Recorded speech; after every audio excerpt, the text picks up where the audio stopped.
BPSC का 69वीं exam जो हुआ था उसमें मेरा 5वां रैंक आया है। असिस्टेंट रजिस्ट्रार कोऑपरेटिव सोसाइटी का पोस्ट है। कैसा लग रहा है रिजल्ट आने के बाद? हाँ, अभी रियलाइज़ करना मुश्किल है। बहुत ही भावुक क्षण है मेरे लिए, क्योंकि मैं 10 सालों से सिविल सर्विसेज की तैयारी में लगा हुआ हूँ। तो ये रिज़ल्ट मेरे लिए मतलब यादगार है और आगे मैं और सफलता प्राप्त करने की कोशिश। अपनी बहन के साथ शेखपुरा रहने वाले विनीत आनंद ने बीपीएससी 69वीं परीक्षा में टॉप 5 स्थान लाकर शेखपुरा जिला का मान बढ़ाया। मूल रूप से छपरा जिले के मसरख प्रखंड के पकड़ी गांव निवासी विनीत आनंद अपनी बड़ी बहन प्रीति कुमारी के साथ सब परिवार शेखपुरा जिला में रहते हैं। उनकी बड़ी बहन प्रीति नगर थाना में दरोगा के पद पर कार्यरत है। विनीत आनंद मंगलवार को जारी 69वीं बीएससी परीक्षा में 5वां स्थान लाया है। विनीत आनंद ने बताया कि उनकी प्रारंभिक शिक्षा गांव के ही स्कूल में हुई। 12वीं के बाद उच्च शिक्षा के लिए दिल्ली पढ़ाई करने चले गए। अपने कड़ी मेहनत और परिश्रम के दम पर बीएससी 69वीं परीक्षा में टॉप 10 के 5वां स्थान लाया है।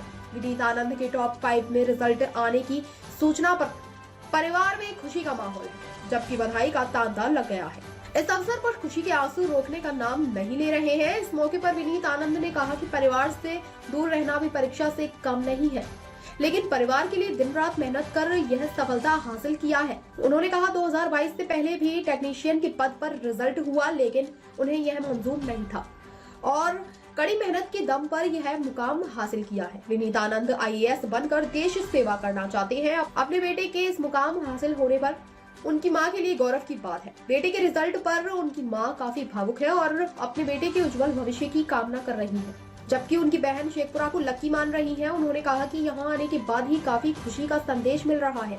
उन्होंने कहा कि पिछले 4 वर्षों के दौरान उनकी बड़ी बहन का भी बीपीएससी टीचर में रिजल्ट हुआ और आज वह शेखपुरा में ही टीचर के पद पर कार्यरत है, जबकि आज उनके भाई का भी बीपीएससी में रिजल्ट हुआ। अपने भाई की सफलता पर खुशी का इजहार किया है। बहुत ज़्यादा खुशी महसूस हो रहा है।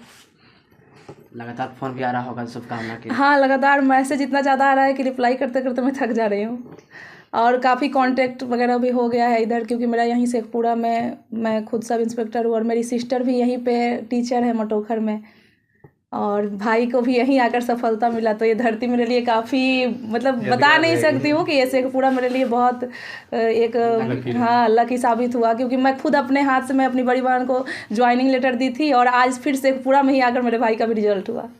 कैसे पढ़ाई करने में कैसे थे बचपन से? अब तो बहुत अच्छा था और ये 10th क्लास में भी टॉप किया था अपने स्कूल से।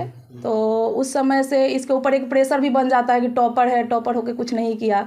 तो गांव में भी काफ़ी सामाजिक प्रेशर आप समझ सकते हैं, तो बने रहता था। तो हम लोग बोलते थे कि चलो थोड़ा गांव घूम कर आते हैं, तो नहीं जाना चाहता था। तो हम लोग भी इंतज़ार कर रहे थे कि वो घड़ी आ जाए जिस समय उसका रिजल्ट हो जाए और हम लोग खुशी से गाँव में जाए और अच्छे से इंजॉय करें इस पल को।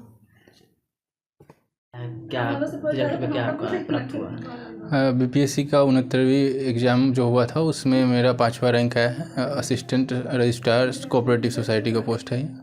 कैसा लग रहा है रिजल्ट आने के बाद? हाँ, अभी रियलाइज़ करना मुश्किल है। बहुत ही भावुक क्षण है मेरे लिए, क्योंकि मैं 10 सालों से सिविल सर्विसेज की तैयारी में लगा हुआ हूँ। तो ये रिज़ल्ट मेरे लिए मतलब यादगार है और आगे मैं और सफलता प्राप्त करने की कोशिश करूँगा। प्रारंभिक शिक्षा क्या है, कहाँ से शुरू हुई आपकी? हाँ, मैं बिहार के सारण ज़िले का रहने वाला हूँ। वहाँ के मसरख प्रखंड में बहुआरा मठ में मैंने उच्च विद्यालय की शिक्षा प्राप्त की और मेरा जो गांव है पकड़ी, वहाँ से मैंने अपनी प्रारंभिक शिक्षा की थी। आइडियल किसको मानते हैं? मेरे आइडियल महेंद्र सिंह धोनी हैं। उनका जो पेशेंस और शांत रहने का तरीका है और हार्ड वर्क में जो बिलीव करते हैं, उसको मैंने अपना मंत्र बनाया है सफलता के लिए। जी। और आगे क्या गोल है? आगे बस यूपीएससी की तैयारी मैं कर रहा हूँ, उसी में सफलता मिल जाए।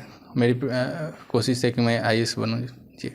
क्या आईएएस बनकर क्या करना चाहते हैं देश के लिए? बहुत से डाइवर्सिफाई फील्ड में मैं काम करना चाहता हूँ। खासकर बिहार में आकर मैं जो रोज़गार के साधन हो, शिक्षा के क्षेत्र हों, वहाँ पे काफ़ी अभी दिक्कतें हैं, उनको सॉल्व करने की कोशिश करूँगा। जी। कितना घंटे आप पढ़ाई करते थे, तैयारी करते थे? मैं समय देख के कभी पढ़ाई नहीं किया, लेकिन मैं कंटिन्यू रहा पढ़ाई में। जब जितना समय मिलता था मैं पढ़ाई में ही इन्वेस्ट करता था, थोड़ा बहुत इंटरटेनमेंट के अलावा। परिवार से दूर रह के किए हैं? जी बिल्कुल। कब लगता होगा? बहुत इमोशनल होता है। परिवार से दूर रह के सब काम अपने से करना होता है, फिर घर वाले जो होते हैं वो भी याद करते हैं, तो लगता है कि उनको इमोशनल सपोर्ट देना, और इतने लंबे समय तक नहीं दे पाओ तो थोड़ा सा ख़राब तो फील होता ही है। फिर मम्मी भी दूर रहती हैं, 12 साल से दूर हैं, उनका स्ट्रगल देख के फिर बहुत बुरा लग रहा था कि क्यों नहीं मिल रहा है इतने दिन तक सफलता। फाइनली आज मिल गया है तो मुझे बहुत सेटिस्फेक्शन है। दौरान कुछ ताने सुनने मिलते होंगे जब नहीं हो रहा होगा। हम इसी कारण से मैंने गांव जाना छोड़ दिया, क्योंकि पूछते हैं और स्वाभाविक बात है वो लोग पूछेंगे ही कि इतने लंबे टाइम से तुम कर रहे हो, कुछ हुआ कि नहीं हुआ।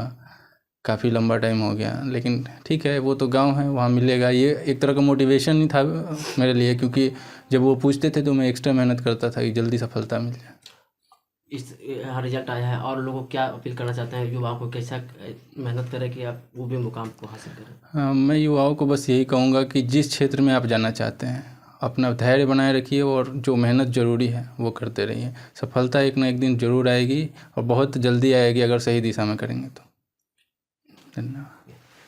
दुख उसके साथ जीवन काटी, बहुत परिश्रम करती थी तीनों बच्चे के लिए। जब देहांत हो गया उनका पति का, बहुत मेहनत करती थी। एक पकड़ी में घर है, उसमें ना एक जेंट्स रहते हैं, तीनों लड़की और एक लड़का के लेकर बहुत मेहनत किए तब ये लोग पढ़े।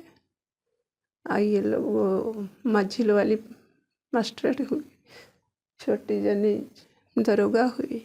बाबू अपना जो कर्म करते थे उनका फल मिल गया। अब कैसा लग रहा है? अब अच्छा लग रहा है, बहुत खुशी आया है। खुशी के याद में हम चारों आदमी रो रहे थे। भावुक क्षण था जी। बहुत भावुक रहा है।